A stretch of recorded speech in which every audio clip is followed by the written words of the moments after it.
हाय, ये है 6th generation Mercedes C class. Mercedes काफ़ी एस्पिरेशनल ब्रांड माना जाता है। अगर लाइफ में कुछ अचीव कर लिया है तो फिर मर्सिडीज लेना तो बनता ही है। और सी क्लास ने कई सालों तक इस ब्रांड के अंदर लोगों को लाने का काम किया, यानी कि ये उनकी एंट्री लेवल गाड़ी थी, लेकिन अब वो जगह ए क्लास ने ले ली है और सी क्लास खुद एस्पिरेशनल हो गई है। मर्सिडीज इसे बुला रही है बेबी एस। और हम सब जानते हैं एस क्लास लग्जरी का बेंचमार्क सेट करती है। तो क्या सी क्लास इतनी इवॉल्व हो गई है कि वो बेबी एस का टैग डिजर्व करे? Let's find out. S class की एक बड़ी खूबी ये है कि वो साइज में बड़ी है। तो सी क्लास एस क्लास जितनी तो नहीं, लेकिन पहले के मुकाबले जरूर बड़ी हो गई है। इसकी लंबाई 65 mm, विड्थ 10 mm और ग्राउंड क्लियरेंस 7 mm बढ़ा है। इसका व्हील बेस भी अब 25 mm ज्यादा है। सी क्लास का फ्रंट लुक पहले से ज्यादा शार्प और मस्कुलर लगता है। इसके ग्रिल के सेंटर में है मर्सिडीज का 3 पॉइंटेड स्टार और एक क्रोम की लाइन। ग्रिल को आउटलाइन भी क्रोम से किया गया है।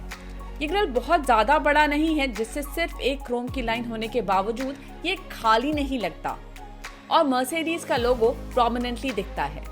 नीचे बम्पर अब भी बो टाई शेप में है। एयर डैम्प्स सिर्फ ग्रिल के नीचे हैं और साइड में इन्हें ब्लॉक कर दिया गया है। इस एरिया को थोड़ा और अपीलिंग बनाने के लिए इसमें हनीकॉम्ब डिजाइन है। हेडलैम्प्स भी नए हैं। मर्सिडीज ने इन्हें नाम दिया है डिजिटल लाइट्स। ये हेडलैम्प्स रोड और लाइट कंडीशंस के हिसाब से खुद ब खुद एडजस्ट होते हैं। साइड प्रोफाइल में नीट क्रीजेस हैं, विंडो क्रोम से लाइंड है और रूफ का सॉफ्ट स्लोप नजर आता है। इसमें अब 17 इंच के 5 स्पोक एलॉयज दिए गए हैं, जो इसके साइड को थोड़ा सा स्पोर्टी लुक देते हैं। रियर में स्ट्राइकिंग फीचर है इसका 2 section tail lamp. Boot lid पर स्पॉइलर इफेक्ट है और नीचे एग्जॉस्ट पाइप्स का लुक दिया गया है। सी क्लास अंडरस्टेटेड एलिगेंस प्रोजेक्ट करती है। इसमें 3 वेरिएंट्स होंगे, C200, C20D और C300D। यहाँ आप जो गाड़ी देख रहे हैं वो है C200 अवांगार्ड।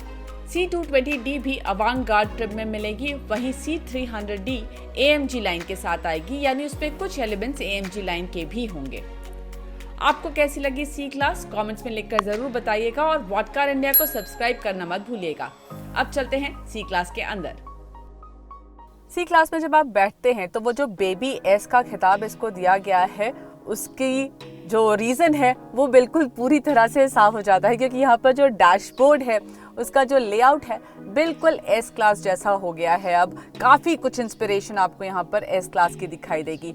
और मर्सिडीज़ है तो आप बेहतरीन क्वालिटी तो एक्सपेक्ट करते ही हैं, और यहाँ पर जहाँ भी आप टच करेंगे सब जगह आपको बेहतरीन क्वालिटी पता चलेगी। कहीं पर भी हो, सब जगह सॉफ्ट टच मटेरियल का इस्तेमाल किया गया है। अब एक और चीज़ जो यहाँ पर ऐड की गई है वो है ये पिन स्ट्राइप ट्रीटमेंट डैशबोर्ड पर। ये आपको मायबाग में भी मिलता है और अब सी क्लास में मिल रहा है। तो ये वो गाड़ी है जो ट्रूली एस्पिरेशनल है और उन एस्पिरेशंस को फिल करने के लिए काफ़ी कुछ यहाँ पर दिया गया है। मुझे ये जो AC वेंट्स हैं उनका डिज़ाइन बहुत पसंद है। ये एग्जैक्टली राउंड नहीं है, थोड़ा स्क्वेरिश भी है और इसमें आपको ये रोटरी नॉब्स दिए गए हैं। They are so nice to use. मैं इनके साथ पूरा दिन खेल सकती हूँ। They are really cool. आप एक और चीज़ यहाँ पर नोटिस करेंगे, ये स्क्रीन फ्लोटिंग है। ये स्क्रीन भी फ्लोटिंग स्क्रीन है। यहाँ पर जो आप IRBM देख रहे हैं वो रिमलेस है और साथ ही यहाँ पर जो आपका जो आर्मरेस्ट है साइड में डोर में, वो भी फ्लोटिंग टाइप में दिया गया है। तो एक थीम है ऑलमोस्ट इस गाड़ी में कि सारी चीज़ें फ्लोटिंग टाइप दिखाई देती हैं। इसके साथ साथ अब आपको यहाँ पर ये जो 11.9 इंच की टच स्क्रीन मिलती है, ये वर्टिकली प्लेस्ड है और इसकी क्लैरिटी बहुत ही बढ़िया है। It's absolutely stunning. इसके साथ ही आपको मर्सिडीज का MBUX सिस्टम भी मिलता है, जिसमें आपको मर्सिडीज मी ऐप के थ्रू कनेक्टिविटी फीचर्स मिलते हैं और इसमें अब कुछ और नए फीचर्स ऐड भी किए गए हैं। इस सिस्टम के बारे में अगर आप और जानना चाहते हैं तो आप हमारे सिस्टर चैनल स्टफ मैगजीन के चैनल पर जा सकते हैं। ऊपर लिंक दिया गया है और आप वहां पर इसका डिटेल रिव्यू देख सकते हैं। Now let me tell you about the driver display. बहुत ही कमाल का ड्राइवर डिस्प्ले है। इसकी भी क्लैरिटी मतलब किसी इंफोटेनमेंट स्क्रीन से कम नहीं है ये। और इसमें आप कुछ एक थीम प्रीसेट हैं जिसमें आप चूज़ कर सकते हैं। और अच्छी बात ये है कि आपका प्रॉपर नेविगेशन यहाँ सामने प्रोजेक्ट हो जाता है, जिससे आपको सामने का रास्ता पता करना काफ़ी आसान हो जाता है। Really really appreciated. और इस मैप की भी क्लैरिटी बहुत ही बढ़िया है, और मैप आने के बाद भी आपका स्पीडोमीटर और फ्यूल बाकी सारी इन्फॉर्मेशन आती रहती है। ऐसा नहीं है that you get compromise on information, you still get that information, और नेविगेशन आपके सामने होता है। It's brilliant.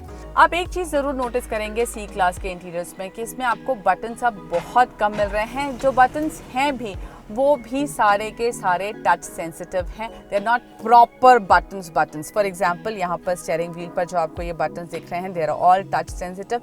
लेफ्ट साइड में जो बटन्स है वो इंफोटेनमेंट मैनेज करने के लिए है। राइट साइड में आपके ड्राइवर डिस्प्ले पर जो इन्फॉर्मेशन आ रही है वो मैनेज करने के लिए है। जो आपके सीट्स के लिए बटन होते थे, यानी कि सीट्स को आगे पीछे करने के लिए जो बटन्स होते थे, वो मर्सिडीज यहाँ साइड में देती है, उनका एक सीट का शेप होता है। और अब इस गाड़ी में ये भी टच सेंसिटिव है। यहाँ पर मेमोरी फंक्शन भी दिया गया है। Again touch sensitive, so much so कि जो आपका सनरूफ खुलने का तरीका है वो भी टच सेंसिटिव है। आप इसे आगे करें तो ये बंद हो जाता है, और अगर आप पीछे करें तो ये खुल जाता है। अब स्पेस और प्रैक्टिकलिटी की बात करते हैं, तो यहाँ पर स्पेस आपको अच्छा खासा मिल रहा है। ग्लव बॉक्स का साइज़ ठीक ठाक है। यहाँ आपको आर्मरेस्ट के नीचे जगह मिल जाती है। देन यहाँ पर भी जगह दी गई है जहाँ पर आपको कप होल्डर्स मिल रहे हैं, और साथ ही यहाँ पर आपको वायरलेस चार्जर भी मिल रहा है। इस वायरलेस चार्जर का जो प्लेसमेंट है वो काफ़ी अंदर है, तो अगर आपको ड्राइव करते वक्त फ़ोन उठाने की ज़रूरत है तो थोड़ा मुश्किल लगेगा। लेकिन हैविंग सेड दैट, कनेक्टिविटी इतनी बढ़िया है कि आपको शायद वो ज़रूरत पड़ेगी ही नहीं। इसके साथ साथ यहाँ पर डोर में भी आपके पास अच्छी जगह है सामान रखने के लिए। यहाँ पर बड़े साइज़ की बॉटल आ सकती है, उसके बाद थोड़ा सा स्पेस बचता है। मुझे ये जो आर्मरेस्ट का ट्रीटमेंट है बहुत ही पसंद आ रहा है, क्योंकि ये जो मेटल यूज़ किया गया है यहाँ पर, ये इतना सॉफ्ट और स्मूथ है। It evokes a certain emotion. ये थोड़ी लग्जरी के जो अपील है ना, वो यहाँ पर फील होती है। I really really like it.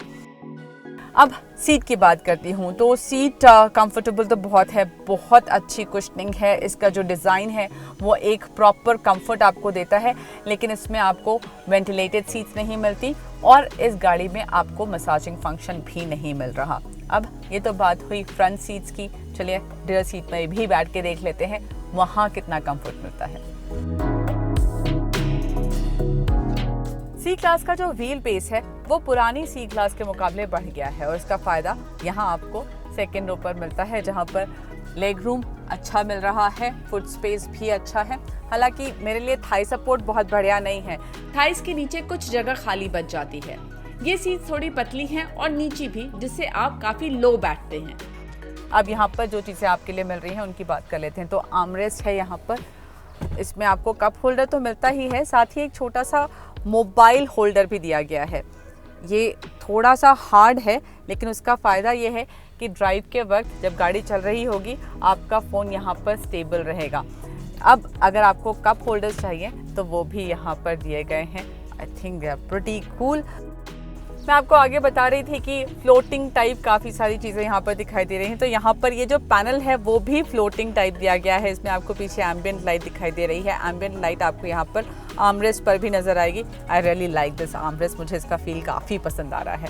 अब यहाँ पर आपको ये सनब्लाइंड मिलता है, और साथ ही सामान रखने के लिए डोर में थोड़ी सी जगह है, सेंटर में भी थोड़ी सी जगह है, ऊपर भी है और नीचे भी है, but they not deep enough और वाइड इनफ जहाँ पर आप अपना मोबाइल रख पाए। मैं आपको लगा कर दिखाती हूँ।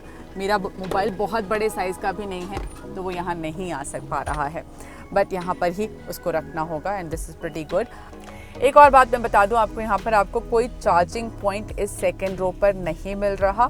एसी वेंट्स हैं, डुअल जोन एसी इस गाड़ी में नहीं है, और अगर तीसरे इंसान को यहाँ पर बैठना है तो काफ़ी मुश्किल है।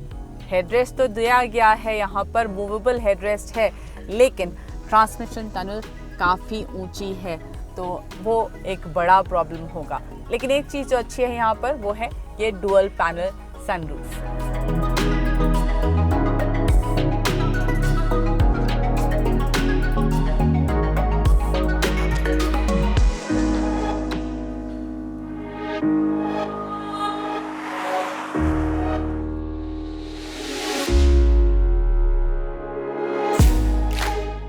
आज जो गाड़ी चला रही हूँ वो है C200, जिसमें 1.5 लीटर 4 सिलेंडर पेट्रोल इंजन है, जिससे 204 HP की पावर मिलती है और 300 Nm का टॉर्क या फिर पुलिंग पावर। इसमें 48 वोल्ट का स्टार्टर जनरेटर सिस्टम भी लगा है, जो कि इंजन स्टार्ट स्टॉप का काम तो करता ही है, ये 20 HP की पावर और 200 Nm का टॉर्क बूस्ट भी देता है।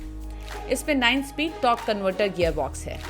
ड्राइव की बात करूं इससे पहले मैं आपको दो चीज़ें बताना चाहती हूं। पहले तो ड्राइव करते वक्त इन बटन्स को मैनेज करना काफ़ी बड़ा चैलेंज लगता है। You can get used to it, लेकिन बहुत पास टच सेंसिटिव बटन्स हैं, तो उनको समझना, उनके यूज टू होने में टाइम ज़रूर लगेगा। और दूसरा ये कि इस गाड़ी में आपको ब्रेक असिस्ट फीचर्स मिल रहे हैं, यानी कि इमरजेंसी ब्रेकिंग इसमें होती है। अगर ये गाड़ी डिटेक्ट करती है कि आप किसी कोलिजन के बहुत पास हैं या फिर कोई पेडेस्ट्रियन या फिर कोई और गाड़ी क्रॉस कर रही है, तो इसमें अपने आप ब्रेक लग जाता है। अब ये फीचर है तो बहुत काम का, इट्स अ सेफ्टी फीचर, लेकिन वो जो ब्रेकिंग होती है वो बहुत ज़्यादा स्ट्रॉन्ग होती है। और आपको पता है इंडिया में अगर सपोज आप शहर में ड्राइव कर रहे हैं और आसपास ट्रैफिक है, तो लोग वॉक करते भी हैं, साइकिल्स भी चल रही होती हैं, तो ये ब्रेकिंग काफ़ी स्ट्रांगली होती है and it can be a little अननर्विंग।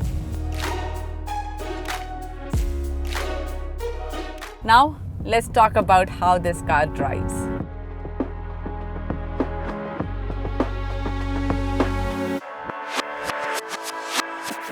C class में जो स्टार्टर जनरेटर दिया गया है, उसकी वजह से जब आप गाड़ी स्टार्ट करते हैं तो ये ईवी मोड में होती है, तो वो जो एक पंची स्टार्ट होना चाहिए वो आपको मिल जाता है इसमें।